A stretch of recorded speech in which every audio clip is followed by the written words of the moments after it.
మీ ఎలాంటి వ్యాపార ప్రకటనలకైనా వెంటనే మా ఛానల్ సంప్రదించండి. శ్రీ గురుభ్యో నమ.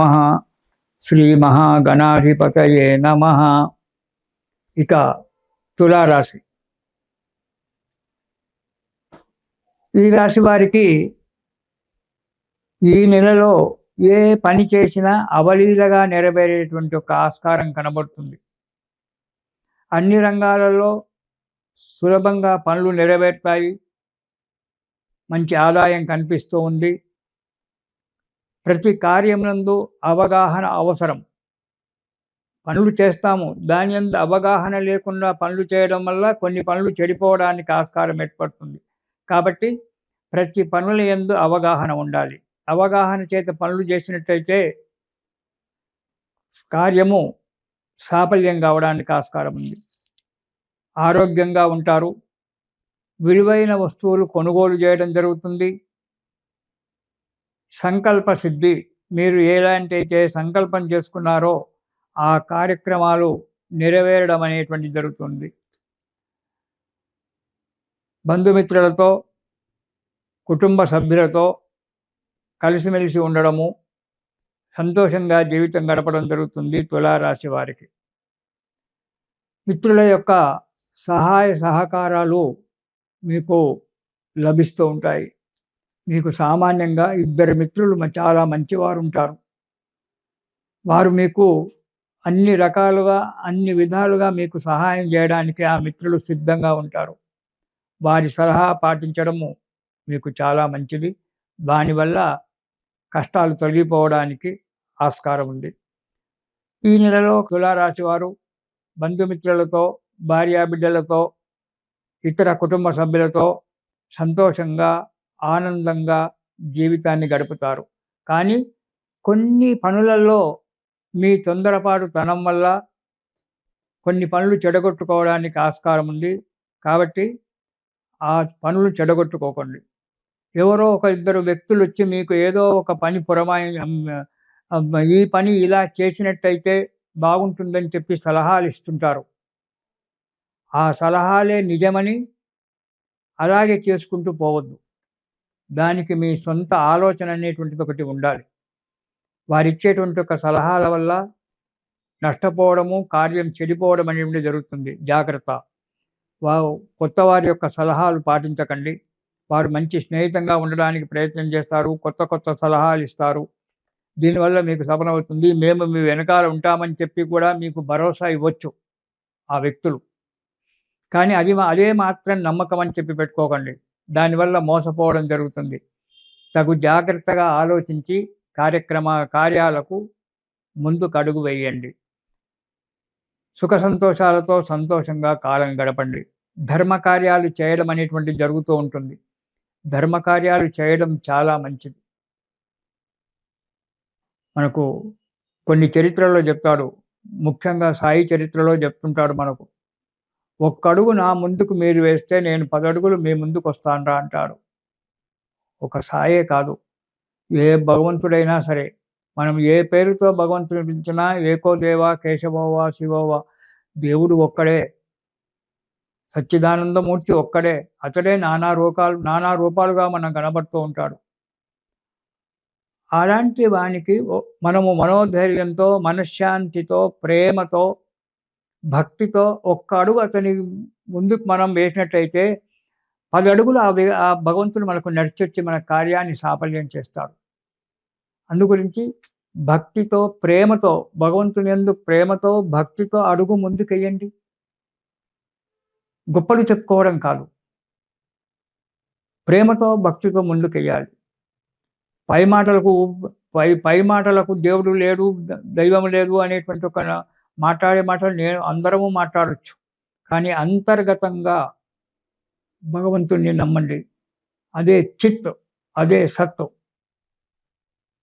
ఆ చిత్తుగా ఎప్పుడైతే కలుస్తాయో అప్పుడు మన మనస్సు నిండా ఆనందం పొంగిపడుతుంది. చేసే ప్రతి కార్యం కూడా సుఖంగా, సంతోషంగా నెరవేరుతుంది. అలా సంతోషంగా ఉండండి తులారాశి వారు.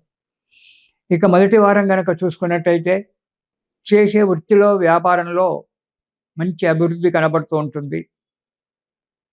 మన సాంప్రదాయం పట్ల శ్రద్ధ వహించడం అనేటువంటి జరుగుతుంది. ఇది ముఖ్యమైనటువంటిది.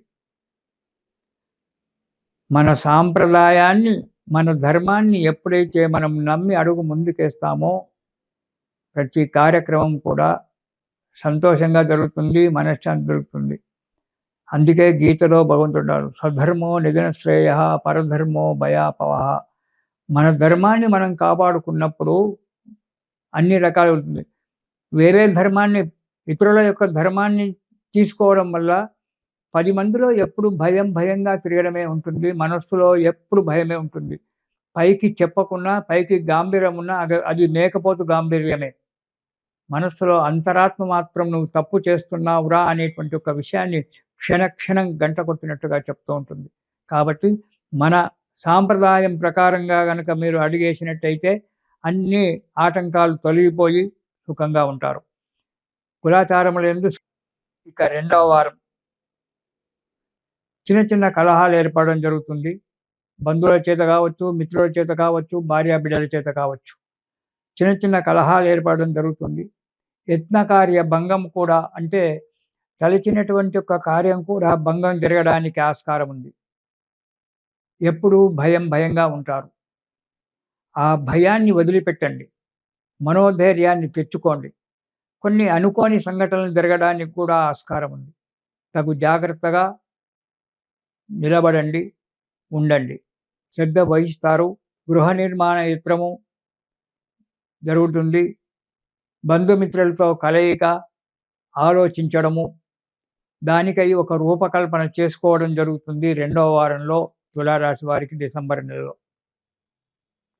ఇక 3వ వారం గనక చూసుకున్నట్టయితే మనోవిచారము, కొన్ని కారణాల వల్ల, కొన్ని అనుకోని ఆటంకాలు రావడం వల్ల ఎప్పుడు మనోవిచారంగా ఉండడము, ఆదాయం మంచిగానే ఉన్నప్పటికీ సంతృప్తి లేకపోవడం, తృప్తి అనేటువంటిది లేకపోవడం.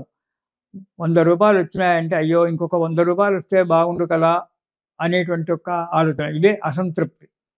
వచ్చిన దగ్గరికి తృప్తి పడినప్పుడు వచ్చే కార్యక్రమంలో, వచ్చే పనిలో మనకు డబ్బు రావడానికి ఆస్కారం ఉంటుంది. కానీ మీకు ఈ సమయంలో అది ఉండదు. ₹1,00,00,000 వచ్చినా అసంతృప్తిగానే ఉంటారు. ఇంకా రాలేదు కదా, నేను ఆశించినటువంటిది అంత రాలేదు కదా అని చెప్పి మీరు ఆలోచన చేస్తుంటారు. అది తగని పని. అది మంచిది కాదు. అసంతృప్తి అనేటువంటిది ఉండకూడదు. ఎప్పుడూ తృప్తిగానే ఉండాలి. ఆ తృప్తిగా ఉన్నప్పుడే భగవంతుడు మనకు అన్ని విధాలుగా సహకారాలు అందిస్తూ ఉంటాడు. అసందర్భ ప్రలాపాలు చేయడం జరుగుతూ ఉంటుంది. ఈ అసందర్భ ప్రలాపాలు చేయడం వల్ల ఎదుటివారితో పోట్లాడలు, విరోధం ఏర్పరచుకోవడము, 10 మందిలో చిన్నతనాన్ని పొందడము అనేటువంటిది జరుగుతుంది. కాబట్టి అసందర్భ ప్రలాపాలు చేయకండి. మనం తగినంతగానే ఉండాలి. అప్పుడే మనకు ఉన్నతి లభిస్తూ ఉంటుంది.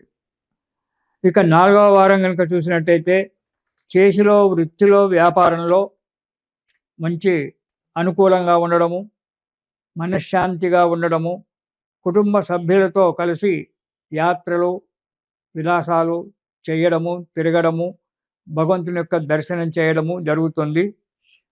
మీరు ఈ నెలలో తులారాశి వారు ఆపదోద్ధారక స్తోత్రము ప్రతిరోజు కూడా పారాయణం చేసినట్టయితే ఈ అనుకోని ఆటంకాలు రాకుండా ఉండడము, మనశ్శాంతి జరుగుతుంది. ఆపదోద్ధారక స్తోత్రము ప్రతిరోజు కూడా ఒక్కసారి పారాయణం చేయండి మనస్ఫూర్తిగా. ఆ భగవంతుడు మీ వెంబడి నడుస్తూ ఉంటాడు. మీకు అన్ని రకాలుగా సఫలీకృతం చేస్తుంటాడు. తిరిగి 2026 జనవరిలో కలుసుకుందాము. అంతవరకు మీకు శుభం.